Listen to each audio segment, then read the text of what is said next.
আমাৰ যি কোচ ৰাজবংশী জনগোষ্ঠীৰ যিটো এটা দীৰ্ঘদিনীয়া যি এটা সমস্যা, এই সমস্যাটো যি এছটিকৰণৰ যি সমস্যা, এই সমস্যাটো অসম চৰকাৰে অসম বিধানসভাত জনজাতিকৰণৰ যি লেখ প্ৰতিবেদন দাখিল কৰিছে আৰু সেই তাৰ বাবে আমি অসম চৰকাৰক মাননীয় মুখ্যমন্ত্ৰী ডাঙৰীয়াক অশেষ ধন্যবাদ জনাইছোঁ আৰু এই চেগতে আমি জনাইছোঁ আৰু এই চেগতে আমি দীৰ্ঘদিনৰ পৰা আজি UPPL দলত আমি জড়িত হৈ আছোঁ। কিন্তু আমাৰ যিটো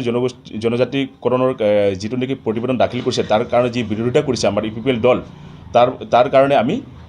Bijni district youth cell UPPL আৰু বিজনী ডিষ্ট্ৰিক্ট OBC চেল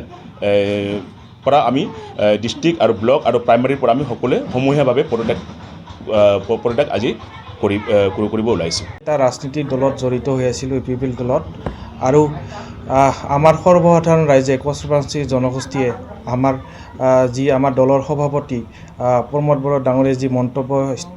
কৰিছিল, সেই মন্তব্য আজি আমাৰ ৰাজবংশী জনগোষ্ঠী সন্তুষ্ট নহয় আৰু অগ্ৰাহ্য কৰিছে। যিহেতু আপচু যিহেতু এটা আপচু সংগঠন আছে, এই আপচু সংগঠনৰ লগত জড়িত আমাৰ UPPL দলত জড়িত আছে। এই জড়িত কাৰণে আমাৰ সৰ্বসাধাৰণ ৰাইজে আজি কি কৰিছে, ভাল পোৱা নাই, আজি অগ্ৰাহ্য কৰিছে। সেই আমাৰ জাতি জনগোষ্ঠীৰ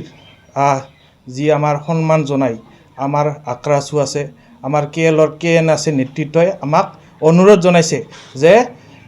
যিমান UPPL দলৰ ৰাজবংশী জনগোষ্ঠীৰ নেতা আছে, সেই জনগোষ্ঠীৰ নেতাসকল আজি ওলাই আহিব লাগে আৰু জাতিৰ প্ৰতি সন্মান জনাই আমি আজি দল ত্যাগ কৰিবলৈ ওলাইছোঁ। মই ডিষ্ট্ৰিক্ট OBC চেলৰ জেনেৰেল ছেক্ৰেটাৰী আৰু মোৰ সতীৰ্থ আছে শংকৰ বৰ্মন, ইউথ চেলৰ সম্পাদক আৰু ভাইচ প্ৰেছিডেণ্ট আৰু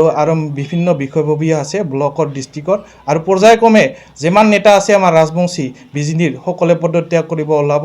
আৰু কম দিনতে আমাৰ পদত্যাগ কৰিব। যিকোনো খবৰৰ বাবে যোগাযোগ কৰক 7099017330 লগতে 7099017110 নম্বৰত।